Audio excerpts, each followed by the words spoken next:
learn about sports. These are the players who chose roads not taken and traveled to a place above all men who have ever played pro football. The NFL's all-time team.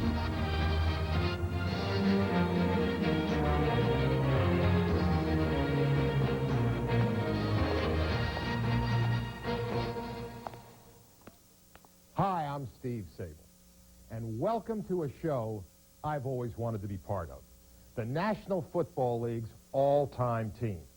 Now, NFL Films has been doing highlight films for 30 years, but this is the ultimate highlight, the game's greatest players from every generation in one show. Men who symbolize the true definition of greatness, and that's all players are measured against them. For the first two segments, I'm going to throw it to the men who know what to do with a toss, the receivers and the defensive backs. First, we're going to look at the receivers. From the NFL's first true game breaker, Don Hutson, to the all-time touchdown maker, Jerry Rice. These pass catchers demonstrate that individual expression has been a constant mark of greatness throughout the NFL's 75 years. As you go into the pros, what goals have you set for yourself? Well, number one, I would like to be the all-time receiver. They have some great receivers here, and I'm trying to follow in their footsteps. Jerry Rice is the latest in a long line of great receivers. A list that begins with Don Hutson. There was a fellow in Green Bay that had a radio network. This was before television. And he used to come on about 12 o'clock, and we'd be in the locker room and everybody would listen because he's critical of Lambeau to beat the band. And this time he spent his entire 30-minute program telling what a lousy deal he made in signing Don Hutson. We played the Bears. It was the opening game. They kicked off to us. We brought it out to the 20 on the first play. I caught a pass for 80 yards for a touchdown, and it came in at 7-0. And that was the last we heard about this guy on the radio for a while. Hutson enjoyed the last laugh, averaging a touchdown every 5 receptions. From 1935 to 1945, he scored 99 times. Proving he was no wasted draft pick may have motivated Hutson, but what drove the other receivers on the all-time team to excel? I hated to drop a football.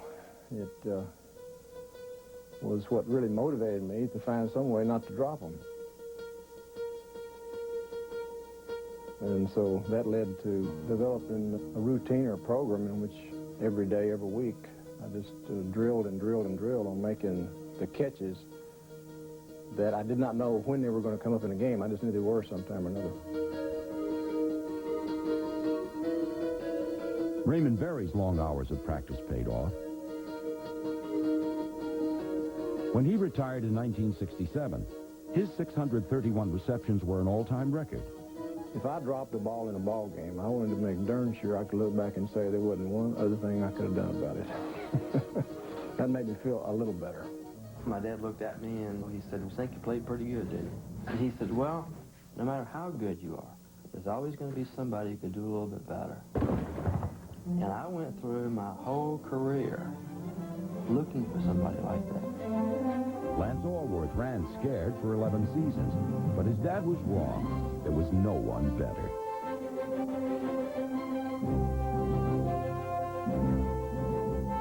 Seven straight 1,000-yard seasons proved to Allworth he's the best. Now, he only had to convince his dad.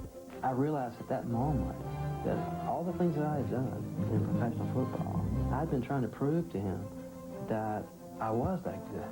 Dad, your son just got voted. I couldn't get out. I couldn't finish it. Number 19, in his finest hour, Hall of Famer, Lance Allworth. Hey, Dad, I really am good. Allworth's poignant search for paternal approval ended in Canton, but another Chargers potential was clear from day one. The first thing Coach Coryell said to me wasn't, "Hello, how you doing?" The first words out of his mouth were, "How would you like to play wide receiver?" Kellen Winslow wasn't a wide receiver, yet he played tight end like a wide receiver. His big frame and soft hand redefined the modern role of the tight end. He was in the right place at the right time. It was a system that was made for a Keller Winslow-type player. Winslow exhausted himself to excel, a trait shared by another all-time teamer years before.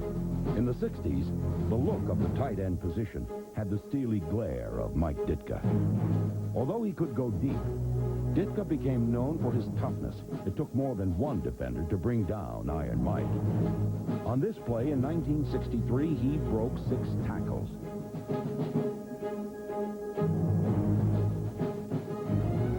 It was a concise resume of his career. It kind of went in cycles, you know. I started out in Chicago, and that was my life. And I went to Philadelphia, and that was almost my death. And then I was resurrected in Dallas. As a player, you know, it'll never show in the record book, but I probably played better in Dallas than I did Chicago, because I was a team player. I really played hard for them. The greatest team player with the greatest determination is Jerry Rice. I think if you're going to be the best receiver to ever play the game, you're going to have to be able to take on the pressure of making the big plays. You know, I like being aggressive. Whenever the ball is up in the air, I believe the ball belongs to me. And that's the attitude that you have to have.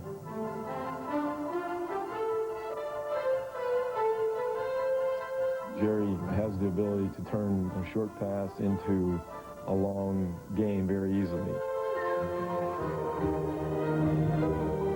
He has great going from 0 to full speed. You don't see him being caught from behind by guys who are faster than him, but yet he can get going from that catch and being almost stopped to full speed quick as anyone. So many receivers, once they catch the football, and they just fall down. But with me, I feel once I catch the football, the excitement is just started.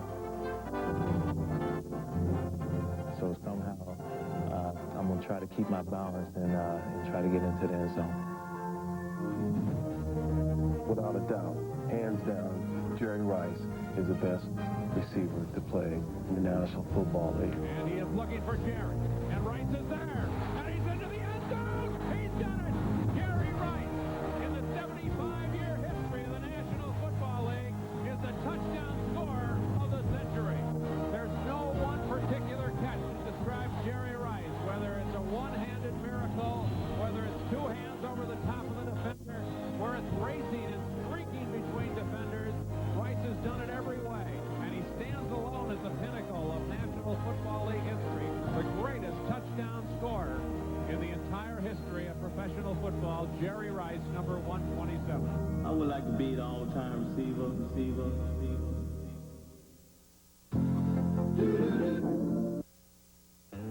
While pass catchers were pushing the envelope of offensive football, men such as Dick Night Train Lane were devising ways to seal it.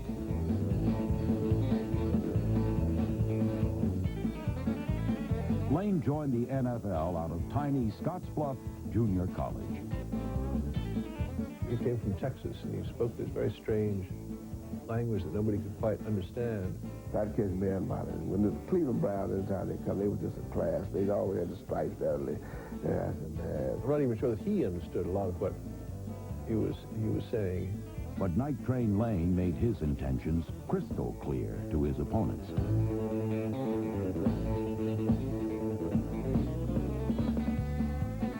He was one of the few players that hurt you every time he tackled you, Butkus being the other one. Oh, he'd kill you. Kill you. He wouldn't tackle you necessarily fair. They made a head tackle on Outlaw because of Night Train Lane. Train would just reach and grab him by his neck and just pull him down, and that's called the Night Train neck tackle. Because if you don't hit him right, you break your elbow, your arm or something, you know. So you got to really get him right in front of you and hit him with that forearm and rip him up. When you're talking about Night Train Lane, you're talking about, in my book, the greatest defensive back that ever played the game.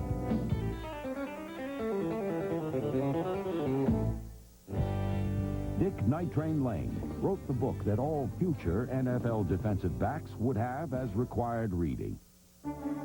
Cardinal safety Larry Wilson digested Night Train's text, then added some new chapters.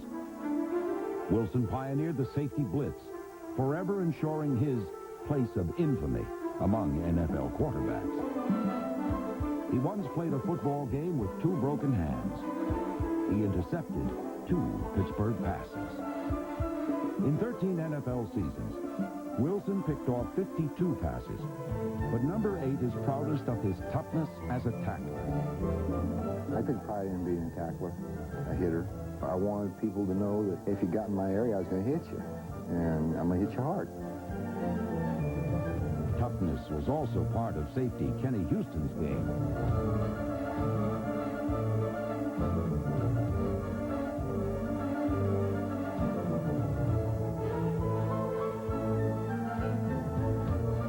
Houston played 14 NFL seasons, the last 8 with Washington, where he made a game-saving tackle against the Dallas Cowboys that's still part of Monday Night Football folklore.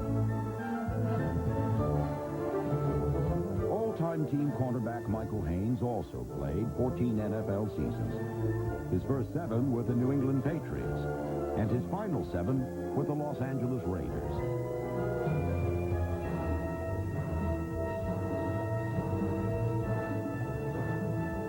In Super Bowl 18, Haynes' man-to-man coverage threw a blanket over one of the most prolific pass offenses of all time, and played a decisive role in a lopsided Raider victory.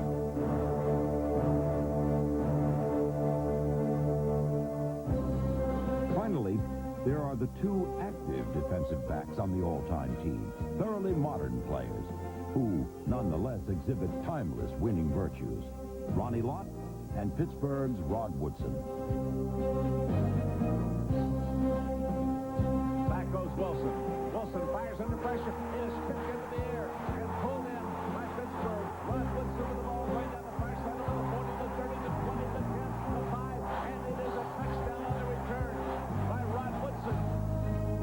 The Jets' Ronnie Lott is near the end of his illustrious career. Yet his attitude still reflects the respect he has for a game he's played so well and loved so much. I've been a part of this game ever since I was born, watching it. And I think the way that I have put it all in respect is that I appreciate it. I never abuse it. I enjoy it. I have a passion for it. And most of all, it's been fun.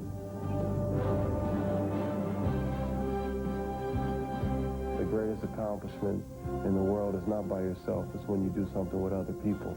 And to me, that's something that I'll miss. What I've learned about the NFL is to try to approach it, especially at the end of your career, as if you were playing when you first started playing this game. To go out and play the game just like I played it when I was 8 years old, to go out and have fun, to not walk away from the game bitter. In the twilight of his career, Ronnie Lott is what he's always been. A modern-day Night Train Lane. A living legacy to NFL greatness and to all who helped shape it. You're carrying a lot of people.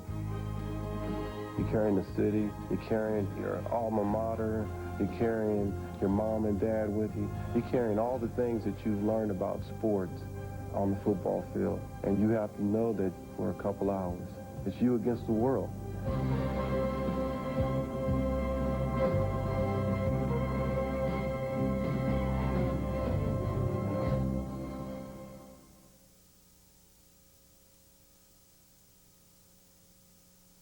NCAA Hoops on ESPN2.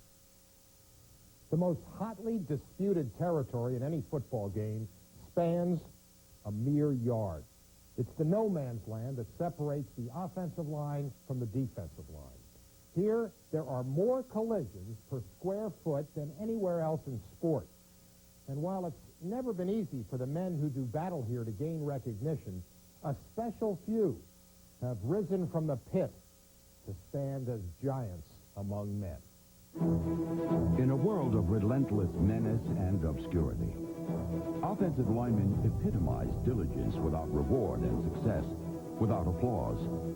If you don't win the game in the trenches, you're not going to win it. The offensive line is the basic heartbeat of the whole football team. and it has to function. If that heart is not beating properly, if it's not running in sync, you're not going to win football games.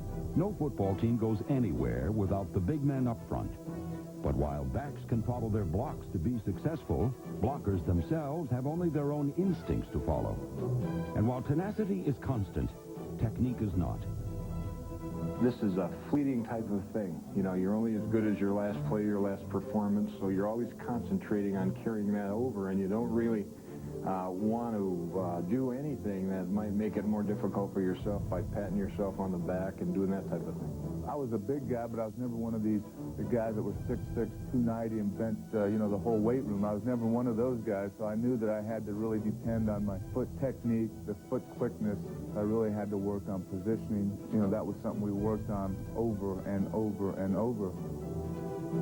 I enjoyed the attack side of football. I didn't like to be a guy sat back on his heels and let the guy come and beat me up. I like to go after them. It was purely offensive.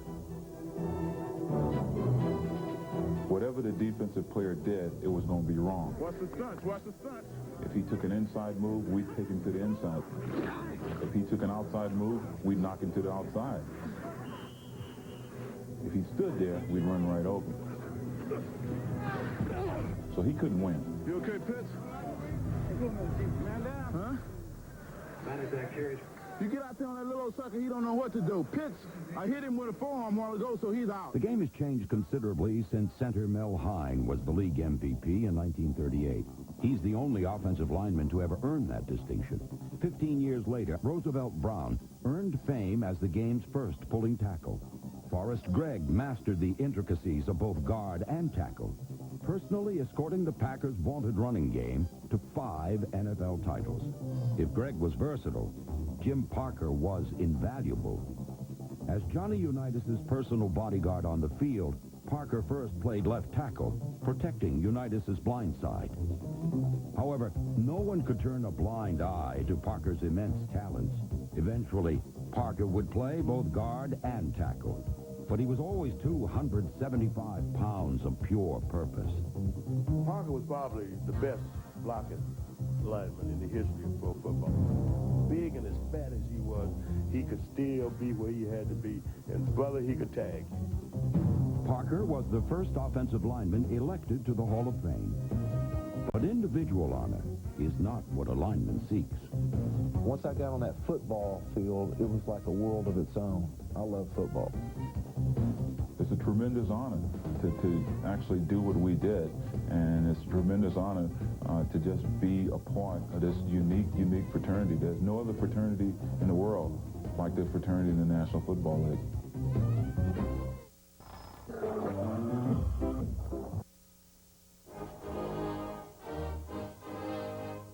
God, I loved it. When I heard that Baltimore Colt song, and when I ran on that field, I felt I was in heaven. Luckiest guy in the world. On the defensive side of the pit, opposite the greatest blockers of all time, were men such as Gino Marchetti. He's the only man that ever played that I couldn't block. I was thinking if the coach ever traded me and I had to play against him, I wanted to know how to block him because I knew he's so quick off the ball. He would beat the ball off the ball, and they would never call him offside. I always try to compare myself like with Sugar Ray. I was more like a Sugar Ray.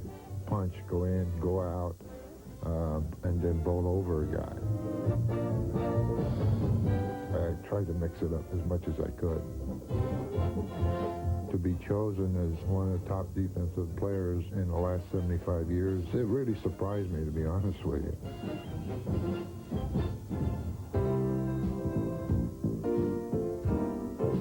Green Bay defensive end Reggie White is still writing the final chapters to his remarkable NFL story. The most sought-after free agent in history is presently showing Packer fans what Philadelphia already knows.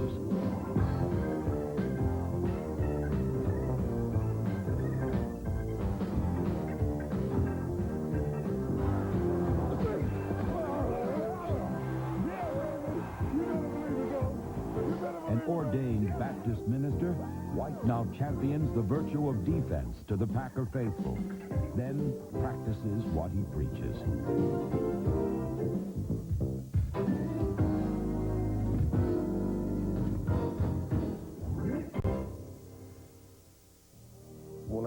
freshman in high school was 6'5", but I only weighed about 150 pounds or 160 pounds. And I got knocked down time after time, but I kept getting up. And I kept, you know, just kept getting up and kept trying to make a play. And pretty soon my sophomore year, I started making a lot of plays. In Texas here, we have a saying, it's not the size of the dog in the fight, it's the size of the fight in the dog. The cornerstone of Dallas's doomsday defense, Bob Lilly was a pit bull who fought his way to NFL greatness. I was able to take up a couple of guys, sometimes even 3, and I did it consistently for several years. And I did have a little more freedom, and I had a responsibility inside, but I also had the opportunity, if that guard pulled, to make things happen. I could be back in that backfield and try to tear everything up, and that was my job. I was very quick, and I had good agility, and I had a knack of being able to get rid of that first guy real fast. I usually didn't worry about the first man very much, especially when it was a sure passing down, and I set out to rush the passer. In Super Bowl VI, Doomsday destroyed the Miami Dolphins, an effort that featured the longest sack in Super Bowl history by a man who didn't know the meaning of quit. The highlight of my playing career was when we beat Miami. We had been called the bridesmaids of the NFL up till that time, and I think when we picked Coach Landry up and carried him off, and he had the big grin on his face, and I had a cigar somebody gave me. It was about this big, and I really didn't smoke at that time, but I put that cigar in my mouth and lit it up and blew smoke all over everybody. The smoke Bob Lilly generated in the locker room was a pale reminder of the fire he left on the field.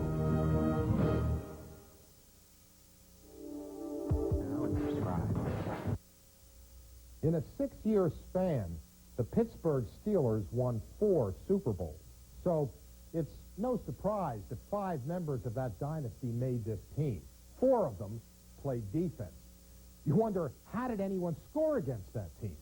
But I could also ask that question about the Los Angeles Rams, because just as the Steel Curtain has more than one representative on the all-time team, so does the Fearsome Foursome. They were called the Fearsome Foursome, but in this Fab Four, most of the hits were recorded by the unequaled 1-2 punch of Merlin Olsen and Deacon Jones. I would like to think that during the 10 years that Deacon and I lined up side by side, that we did set a standard that would be hard to equal anywhere. The way we played the game was intimidating because we were always coming at you. We were very aggressive off the line of scrimmage. And in the process of doing that, we did put some pretty good hits on people. That is an understatement. But it would be hard to overestimate Merlin Olsen's impact. His 14 consecutive Pro Bowl appearances is a record which still stands. Olsen was intensity incarnate, but his quiet confidence was a luxury the loquacious Deacon Jones couldn't afford. Being a 14th round draft choice and a salary of $7,500, the club ain't got very much invested in me. So the only chance that I have is to open my mouth. So I threatened people. I told them I was going to tear their heads off, and I went out there and practiced, and I did that. The Deacon wasn't just quick with a quip, however. I had one thing going for me, and that was speed and quickness. And I could outrun daylight. I wanted to hit you every down. I wanted you to understand that if you holding me, that I can make you stop by going upside your head. I made up my mind that I was not taking any prisoners, and the wounded would be shot. He neither sought nor extended pity. A barely controlled fury seemed to propel him. Watching number 75 was like listening to an infernal choir. Menace and anger swirled like brimstone. To Deacon Jones, mission and motivation were the same: search and destroy. If you gave me $100 million, I'd have still hated quarterbacks the same as I always have. I'd have still tried to tear the heart and soul out of that quarterback and that offensive tackle if you gave me $100 million. Because my thrill came from the fact that I could pit my skills against the best in the game. And I didn't come from the background where I was ever going to be thought of as the best in the game. I was going to have to prove it. So competition was what made me go. And the hate of quarterbacks. Deacon Jones not only coined the term sack, he perfected it. This man was a warrior. Hi, I'm Joy Mangan.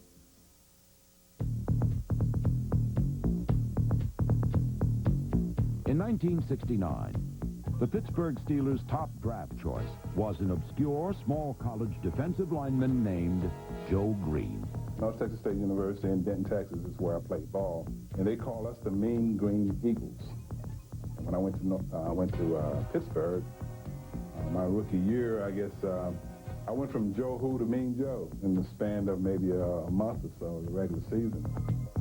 If I wasn't out of control, it would resemble being out of control.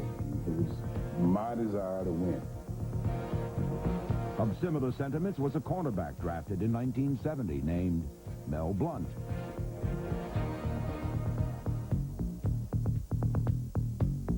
In 71, Penn State's linebacker factory delivered Jack Ham to the black and gold. We started to gain, confidence in one another and started not to be surprised when we experienced a little success. In 1974, the final stroke on this masterpiece arrived from Kent State University. My dream in life was to play professional football, and I was drafted as an outside linebacker for the Steelers, and I was about 6'4". I think I weighed into the training camp at about 203 pounds. So my goal was to play well in the special teams, try and make the team that way, and hopefully someday get a chance to play. Jack Lambert made the team, and the Steel Curtain became the decade's most dominant defense.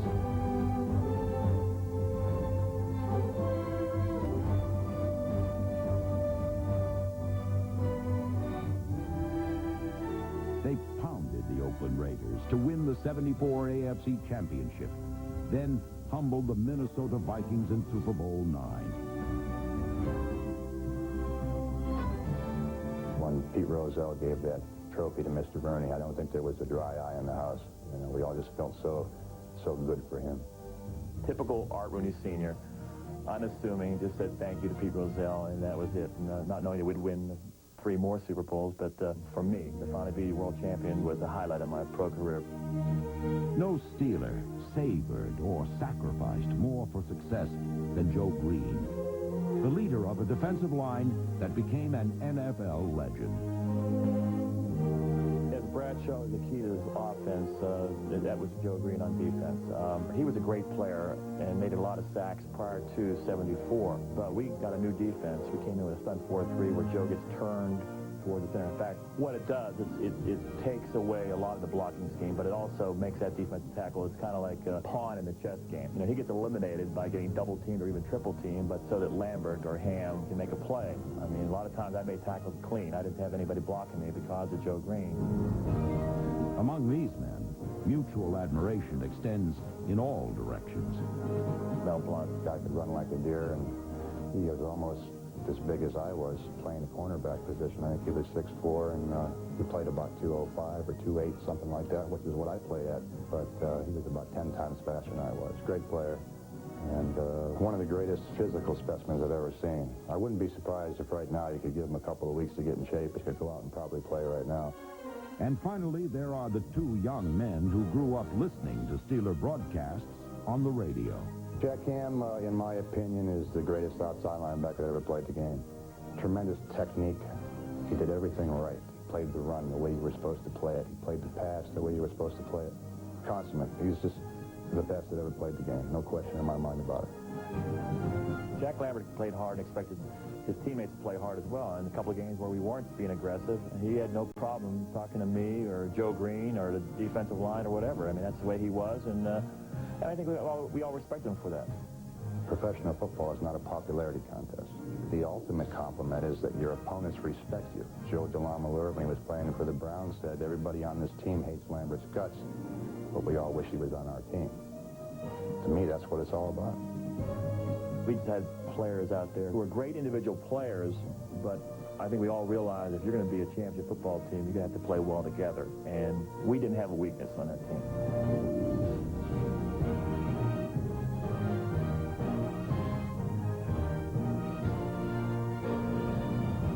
When you go to an all-star game or a Pro Bowl, and you look in the defensive huddle, and you see 6 or 7 or 8 black Steeler helmets in that huddle, that's pretty impressive.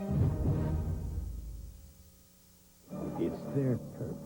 In every game, more than a quarter of all the plays occur on special teams.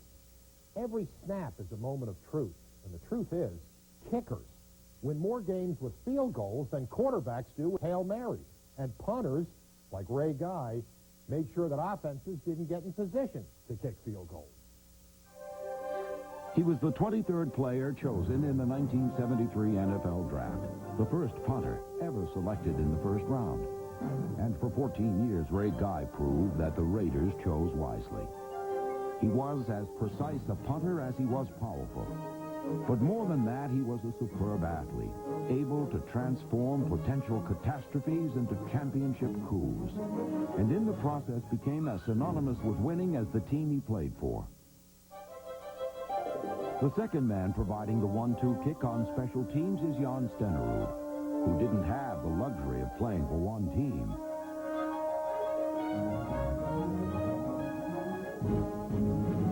Jan Stenerud rarely missed and never wavered.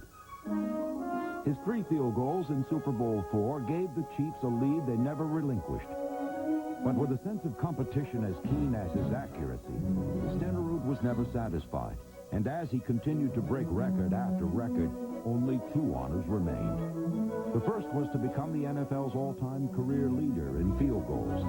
The second was to become the first true kicker elected to the Hall of Fame. Stenerud not only achieved both, he accomplished a third by earning a special place in the game's history reserved for those who persevere and ultimately triumph.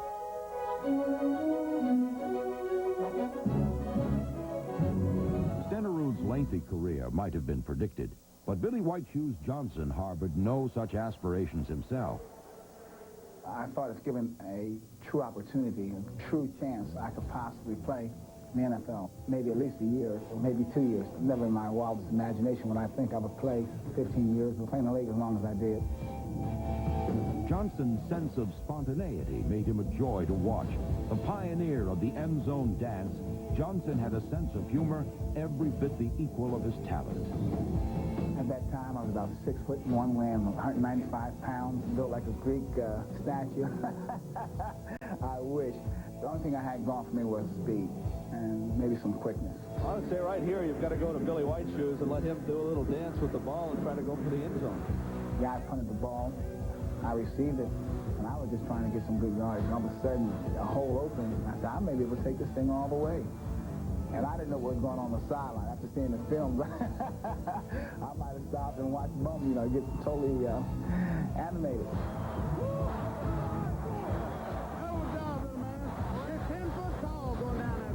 He was a giant, at least in terms of heart and style. With a quick swivel of his hips or a head and shoulder fake, Johnson could go from sitting duck to sitting pretty. I think that was probably my best ever. Getting the ball and having reverse field 3 or 4 times and then going to the end zone. I know it was one of my best ones because I was too tired to do my dance afterwards. I mean, it seemed a supernova of talent had been extinguished. Exhausted, Johnson retired from the NFL after the 1980 season. But 2 years later, White Shoes returned to the NFL with a new team, but with the same smile and, more important, the same magic. And in 1985, he guaranteed himself a place on the all-time team by becoming the NFL's all-time leader in punt return yardage. Of all the Hall of Famers, this is the All-Star team. And I made the All-Star team of all the Hall of Famers. Billy White Shoes Johnson. 6 points and a smile waiting to happen. McDonald. Old-time Chicago Bear fans will tell you that the cracks in the brick wall at Wrigley Field are the result of Bronco Nagurski crashing through the line, plowing through the secondary, and then smashing into the wall beyond the end zone.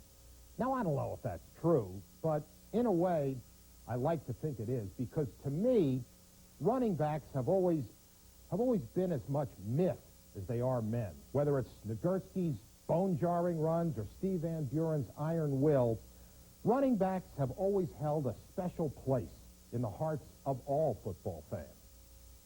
Ladies and gentlemen, let's hear it for the greatest Eagle of them all, number 15, Steve Van Buren. Steve Van Buren isn't just the greatest Eagle, but still the most beloved as well. But number 15 wasn't just a touchdown waiting to happen. He was a champion, waiting for his teammates to follow his lead. Van Buren willed himself to 4 rushing titles, but more important, he carried his teammates to back-to-back championships.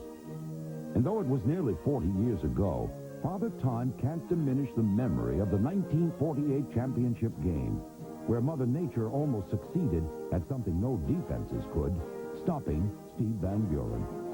Van Buren almost missed it.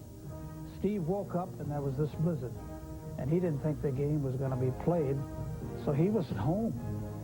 They finally called Steve and say, "Where are you?" He says, "You mean we're going to play?" I had to catch 3 trolleys and walk about 6 blocks to the stadium. Van Buren found running in the snow far easier than commuting in it.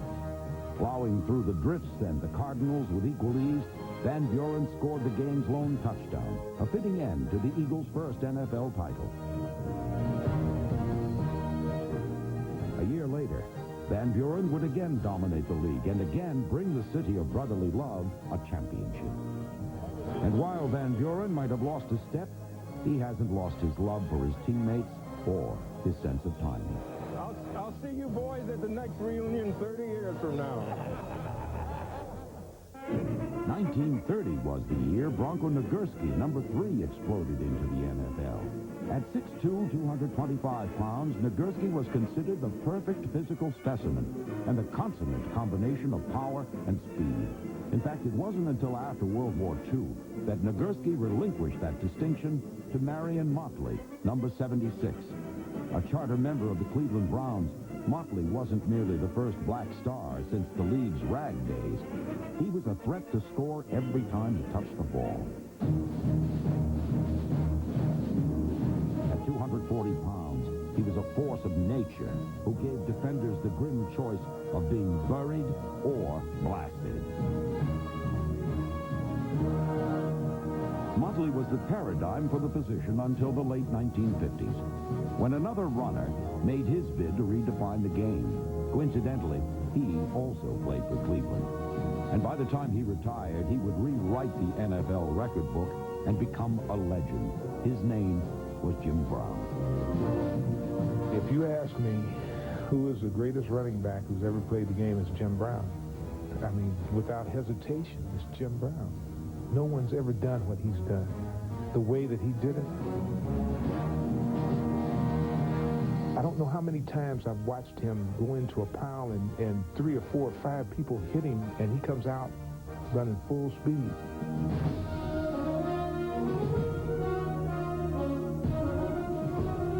He was a master of the game. He was a master of mind games. And that's one thing that just made him so great as a running back, because you never knew how to approach him to tackle him.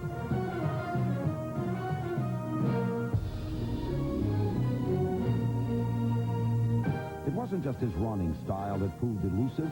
Because at the age of 29, this 8-time rushing champion, at the height of his powers, mysteriously retired to pursue an acting career. If fans were flabbergasted, defenses had a slightly different reaction. We was all happy. And anybody who said they wasn't happy had to be on the Cleveland Browns team. But I think all the defensive personnel in the league was very, very delighted that he decided to go into the movie business. Because let me tell you, he was a problem. I mean, you know, there may be other guys with more statistics and more stats. But for the fear and pressure that he placed on the defense on a consistent basis, and he had the ability to run over you, run around you, and run past you. And there again, the man played 9 straight years, and he didn't miss no games. So we were very delighted that he decided to go into the movie. I made a statement. I left the game at age 29, and I left as MVP of the league. I knew that would give me a point of reference for the rest of my life, because no one could ever say how long I could have played, or if I was still at the top of my game, because the statement itself was there. The legacy of Jim Brown is a list of achievements so great that only because he did them do we believe they could be done.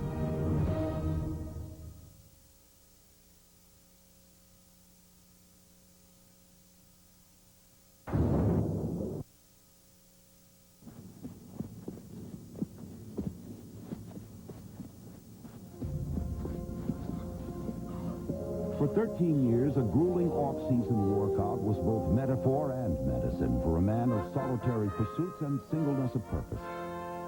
For this man was running not just against a hill, but against a mountain of history. The pinnacle he sought was Jim Brown's rushing record. The man was Walter Payton.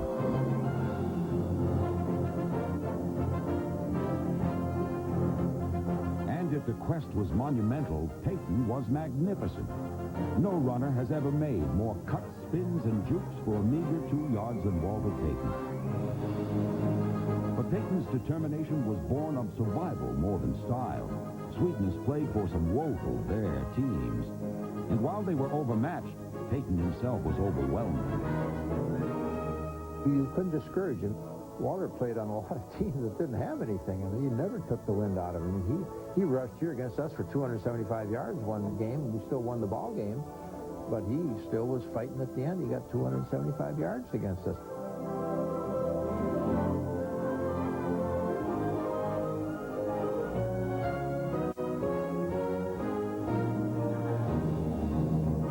All those mornings on the mount taught Payton that if he honed his body like a tool, he could use it as a weapon.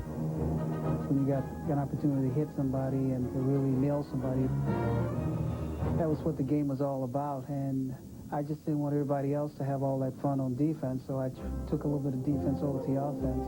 Instead of being hit, I kind of attacked people and I hit them. Whenever I had breakaways, I'd probably have to hit about 4 or 5 people and drag 2 more till they fell off before I had a 40-yard run.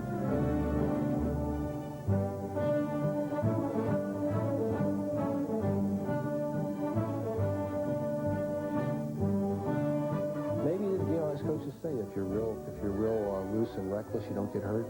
And if you go 100% all the time, you don't get hurt. Well, he went 1,000% all the time, and he risked his body, threw himself in wild places just to make another inch. Inexorably, those inches accumulated. And as he soared over goal lines again and again, he was flying toward football immortality. Jim Brown's rushing record, once thought unassailable, was within his grasp.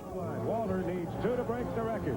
High formation, quick pitch to Walter, looking for the record, cuts back, he's got it, he's out of it at 25 to the 26-yard line. Walter Payton becomes the National Football League all-time leading rusher, surpassing Jim Brown, and that's the equivalent to Hank Aaron breaking Babe Ruth's all-time home run record. Walter Payton left the game a legend.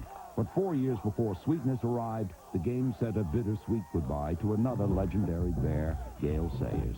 Give me 18 inches of daylight. That's all I need.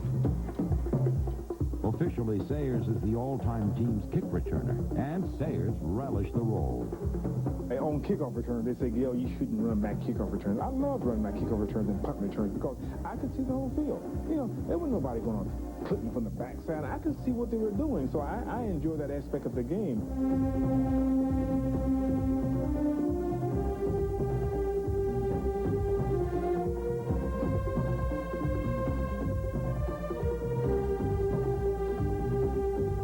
To me, the satisfaction was, what did I do the first 10 or the first 12 to get to the 90 or to get to the 45 or to the 55-yard run? Run over somebody, fake somebody out, stiff on somebody, gave my shoulder, spun. Now I'm off to the races. I never tried to analyze, well, how did I do that? I did it, and so I enjoyed seeing the films of my moves because I had some moves nobody else had. Sayers' career was tragically cut short by an injury, but he became the youngest man ever elected to the Hall of Fame. But in Buffalo, another promising runner's career almost never got started. O.J. Simpson was billed as a game breaker. But until 1973, Simpson was going nowhere fast. But that year changed everything. Over and over again, O.J. made holes when there weren't any and created daylight out of tangled jerseys. It seemed every carry was an ode to the muse of runners. He instinctively made all the right moves, spiriting himself away from danger almost before it was there. Evading and outrunning 11 angry men, every hairbreadth escape left a wake of prone defenders and futile heaps marking the triumph of his passage. I had reached a level that I always felt that I was capable of. You know, not that I thought of 2,000 yards, but that I was the best. Adjectives and superlatives were strewn in Simpson's wake like empty-handed tacklers. Yet in the final game of that magic season, O.J. still needed over 200 yards against the Jets to reach 2,000 yards. And now it's for the 2,000, boys. A snow-covered Shea Stadium was the setting for Simpson's showdown with history. O.J. running left. O.J. 5-4. There it is. When that game ended, I knew then that I was a part of the game, you know, part of football. No matter whatever happened, I was the first guy to ever go over 2,000 yards.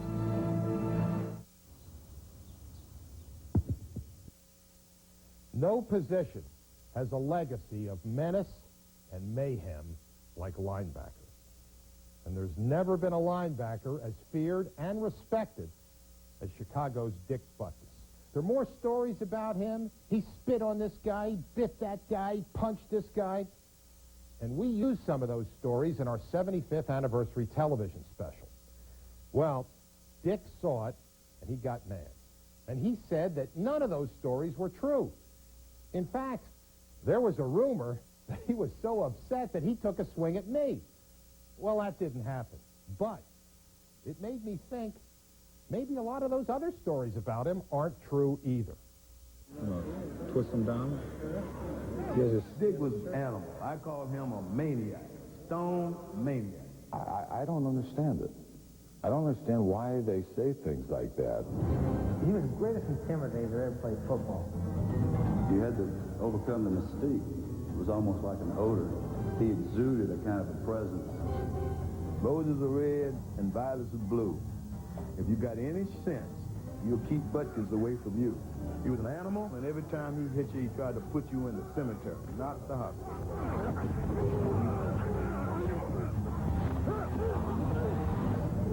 You play the Bears, and I've heard it myself from different people, is that they better get ready, you know, and that's all the respect that I need. If I was an animal, jerk, acid, or whatever, I didn't care.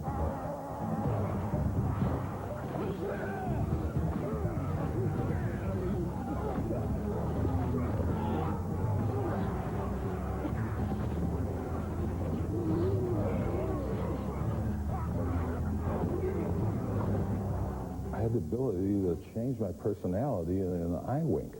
Look at his knee. It's gone, man. Look at it. Damn. Start laughing at somebody or whatever. Someone gets hurt and you start laughing. Oh, they're going to say, oh, he's mean. So, you know, I think it's funny sometimes. You remember anything? What do you think of the guy that's supposed to be this animal and then he's laughing over there? What is with him? He is nuts. You know, and that's what I wanted to let him think I was nuts. He raised more hell on the field and got away with more stuff than any player I ever played against. Well, here goes the single off. It's illegal for a middle linebacker or a single caller to say hut. They can talk and call defensive signals and that. Right and left. Watch the screens now, Jimmy. Screens, dog. Dick didn't understand that rule, and he's always saying hut, hut. And the ref would warn him, and he said, that's my signal to my linebacker, which is bullshit. They don't have any signals like that. 12 men also. Who's off? 12 out. We'll take it on the kickoff. You know, they might say, well, that's a high school thing. Go, you know, and the offensive lineman's jumping offside, but that's 5 yards, and maybe that's a key 5 yards and stops the drive or whatever. nice, sunshiny, bright day, and all of a sudden I thought he had a downpour out there in a nice, clear day, and I look up and there's Butkus spitting all over my hands. Maybe I was leaning over the ball after I called Minnesota. I'd always turn around real quick because I could look right through the huddle and I could see Joe Kapp giving a call, red, 28 calls, 102. And the thing will come to the line, and I was right over the ball, so maybe some sweat dropped down there. We had a rookie center that was playing against him for the first time. And, of course, you remember Butkus grunted a lot and growled a lot when he was back up the line. Grunting and groaning, that was all ploy. The first time he came off, his eyes were about like this. He couldn't believe what he was hearing from Butkus. Come on, give me a break. He is calling me everything in the book. And, I mean, this is on national TV. He's threatening to kill me. He's threatening to kill my children. He's threatening to kill my mother and father. He's threatening to kill everybody. Our memories are a little tainted over the years. Butkus makes 26 unassisted tackles, or assisted tackles, whatever you will. He calls 2 fumbles. He bit me on the neck, and he almost grabbed Taylor by the groin one time when he was down. And this is his first warning, the neck.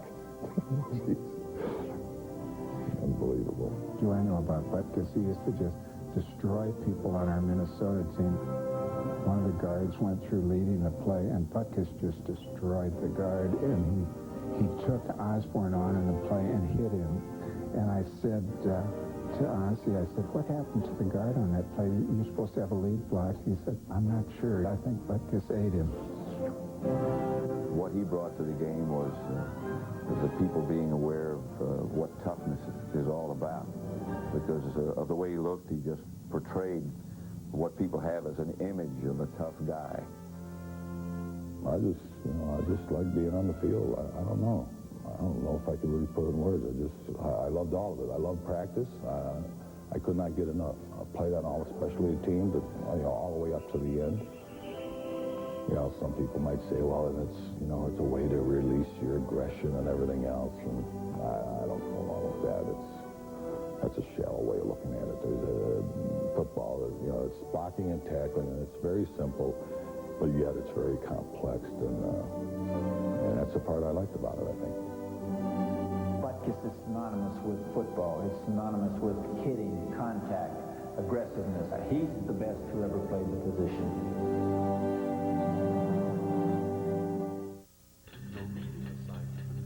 Movies, movies, movies.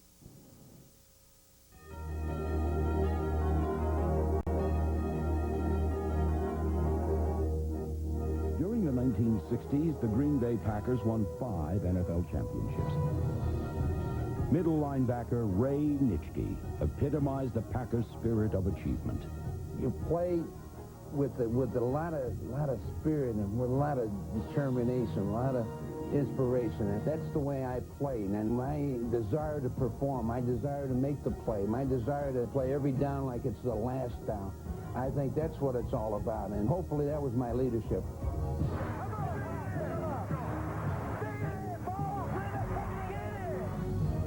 I was always into the game, and I studied the game very hard. There wasn't anything that came on the field that I wasn't prepared for. So I was a student of the game, and a lot of people don't realize that.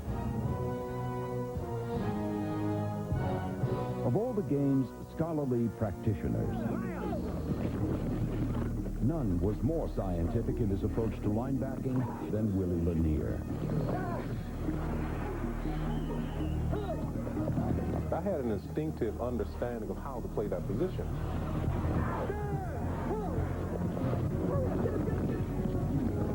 It was to a point that you could really play the game in your head before the game. You could play the game mentally, but all within the confines of the control of the angles, because that was the thing that would make the difference.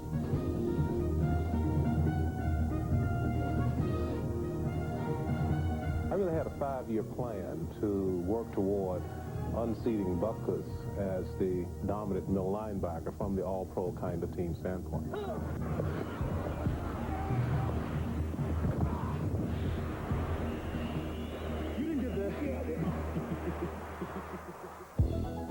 Outside linebackers have a different perspective on things. 6'7" Ted Hendricks began his career in Baltimore, blocking kicks and wrecking game plans. a scenario that continued next with the Packers and finally with the Raiders.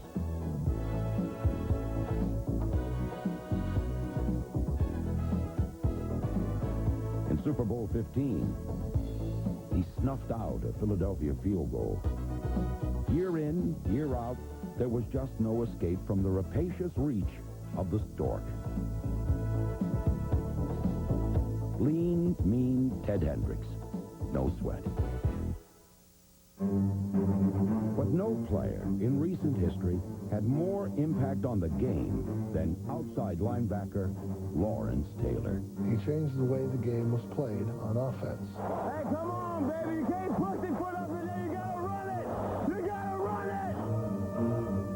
He may have invented the one-back offense. Joe Gibbs started using the one-back offense to deal with Lawrence Taylor. It used to be that you say, well, our back blocks him, then we go ahead and throw the pass. If you get a back block in Lawrence Taylor, you lose.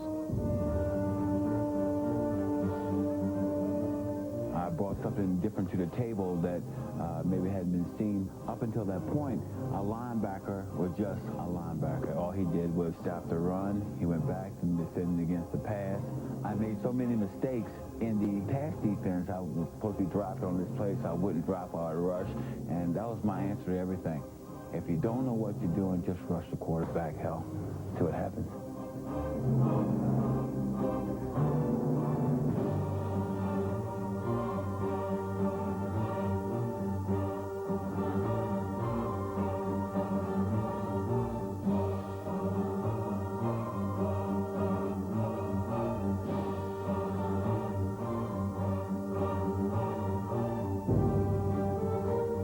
When I go to tackle someone, anybody can just tackle you and bring you down to the ground. Anybody can do that. I look for something extra. So what I try to do is bring the ball with us because it adds something to it. And now it's funny how around the league, everybody goes for the strip. And I like to think that they've been watching some of my highlight tapes.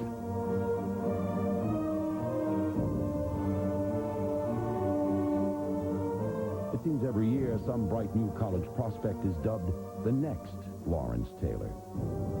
The fact is, we may never again see this man's equal. People call it determination, whatever it is, he just had it, and he just would not give in. He was going to make it the way he wanted to make it.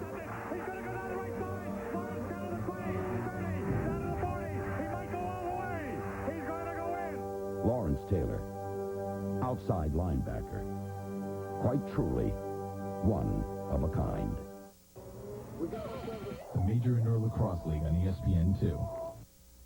All of our quarterbacks have one thing in common. They made everyone they played with better. Throwing, that's a gift. But winning is a craft. And quarterbacks aren't merely judged by how they perform, but how their team performs. We have 4 men who made their teammates believe in miracles. But even more important, believe in themselves. In 1937, a football phenomenon arrived in the NFL. His name was Sammy Baugh. And he not only brought a new dimension to the NFL, but a new attitude as well. When you're on the field, you got to feel like you're the best son out there. That's what you're thinking. That nobody is damn better than I am. In his rookie season, Baugh led the Redskins to an NFL title. Besides his passing records, Baugh still holds the NFL mark for punting average. In fact, the only challenge to Baugh's versatility was his popularity. He had a charisma to attract fans. I remember in Philadelphia that when we played, and Sammy Baugh was playing in those days, when we played the Redskins, we turned down 15,000 people at the gate, couldn't get in. He was an attraction. As easily as Sling and Sammy filled stadiums with fans, he filled opponents with despair. 6 times he led the league in passing, a record which still stands. Baugh was not only the game's first great passer, he forever changed the game. But if Sammy Baugh was a one-man band, Otto Graham was a maestro conducting a symphony of football. Otto Graham was a good, sound football player, big, strong boy, could throw the ball good. He suited the Browns just right, because the Browns liked to throw the long ball, and they had good pass receivers who could run. But it was Graham who made the Browns go. In 128 games with Graham at quarterback, Cleveland won 104. Victory was almost automatic. Graham was more than just an idol. He was an all-American boy and a Renaissance man whose family values made him an ideal role model. But it was his athletic skills which made him an ideal quarterback. I had the athletic ability, good peripheral vision, which is important. Of course, when you're a quarterback and some great big guy who's 290 pounds, 6 foot 8 inches tall, bearing down, going to kill you, you want to be able to see him in the corner of your eye and get the hell out of there. Because otherwise you're going to get killed. Graham's fearlessness in the face of contact brought about a revolution in football headgear. The face mask was invented by his coach, Paul Brown, who had good reason to protect his star. Otto was really the greatest of all the players. No man ever took a team into the final game of the season as many times as he did. They call it the Super Bowl today. In those days, it was called the World Championship. In each of his 10 seasons, Graham guided the Browns to a league championship game, winning 7 times, including the final bittersweet game of his career. We played for the World Championship, and he really had a great day. It was a big score, and courtesy to honor him, took him out. And these were rival fans, but they gave him a standing ovation. And when he got to the sideline, he came over to me, walked up and said, "Thanks, Coach." And I said, "Thank you too, Otto." To play hard all the time is the sign of a professional. To make the plays when it matters most is the mark of a champion and the legacy of Otto Graham. This is incredible. Incredible. What is it? The double supreme cheeseburger. It's new. Brand new. Same kind of stuff you can do.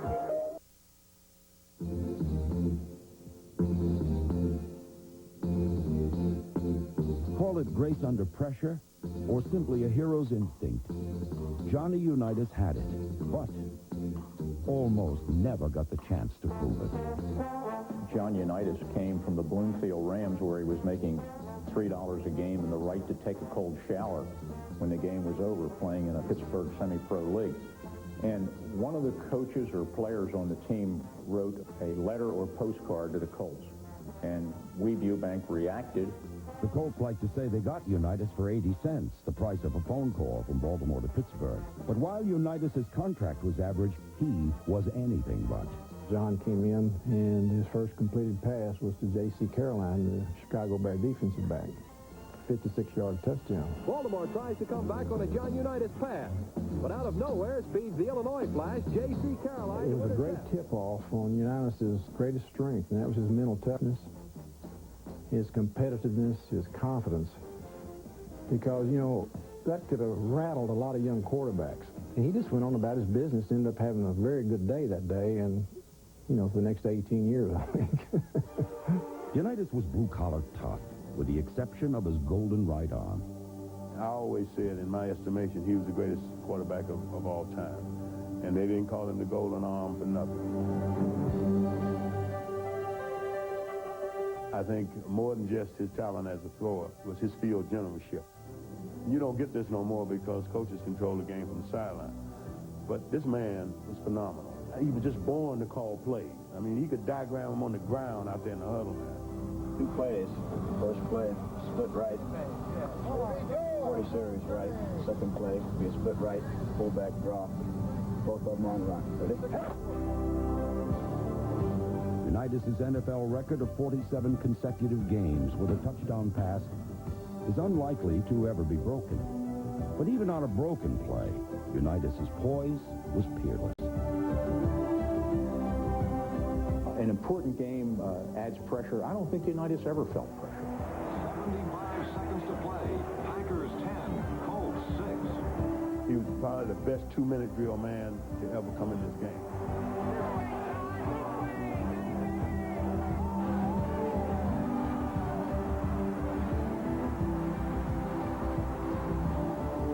had something that the top quarterbacks have, ice water in his veins. It really spooked the defense. They thought he was Houdini. No game epitomized Unitas' mystique like the 1958 championship game. With the score tied in overtime, Unitas combined confidence with precision to drive the Colts to glory. John took charge and said, we're going to take the ball, and we're going to go right down and score this time. No question about it. And you could just feel the confidence in the team. There was one man that made the difference, and that was John Unitas. He was the difference in that football game. Yes, Raymond Berry caught a lot of passes. Yes, Alan Amici scored the winning touchdown. But I'm telling you, Unitas was the difference. Up over the ball. Come the ball to Mark Colts. Unitas calling out the signals. Unitas gives to Amici.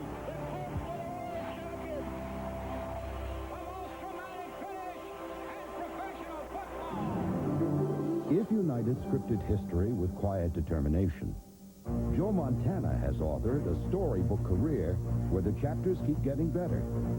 The first page is a championship game. We're going to call a bin pass halfback fan, the corner. He's going to break up and break into the corner. Okay. You got it? If you don't get what you want, you'll just simply throw the ball away. Okay. You know what I mean? Hold it, not there, away. Everything hangs in the balance now. The season, the outcome of a Super Bowl berth hangs in the balance. He has the ball. Montana rolling out the right, looking toward the end zone, throwing under pressure, throws his pass. Caught by Clark. He's like Indiana Jones.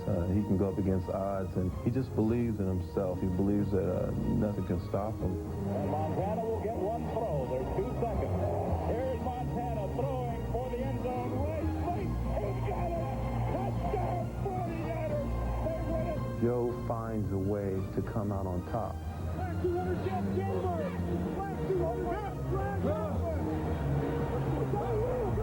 Every time that he has to deal with adversity, he slaps it off like John Wayne. Career-threatening injuries have not stopped Montana.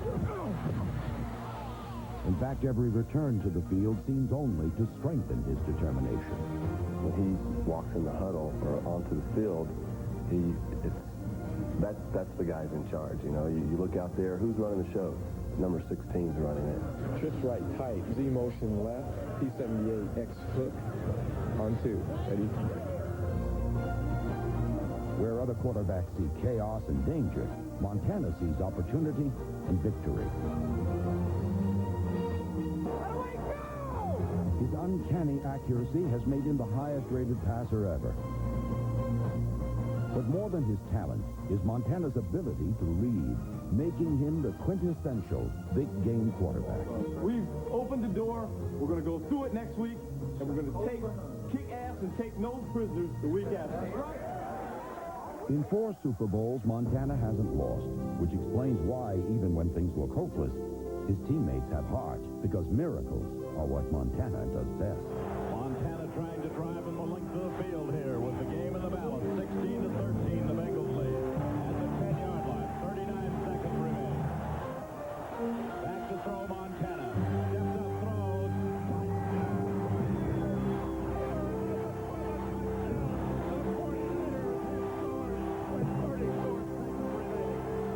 It's not the money, it's the love of that game and that competition every Sunday or Monday, whatever you want to say. And every down's different, and I just love it. Just a few closing thoughts. Of the 48 players on the all-time team, only 14 did not play on a championship team. Scottsbluff Junior College produced just as many players as Notre Dame, 1 each. Although Don Shula is the NFL's all-time winningest coach, not one of his Dolphins made the team. The franchise that has the most members, Pittsburgh, with 6. But every member of this team, no matter where he played, has left us a lasting legacy. Each was a man for his time. Now they're together as a team for all eternity.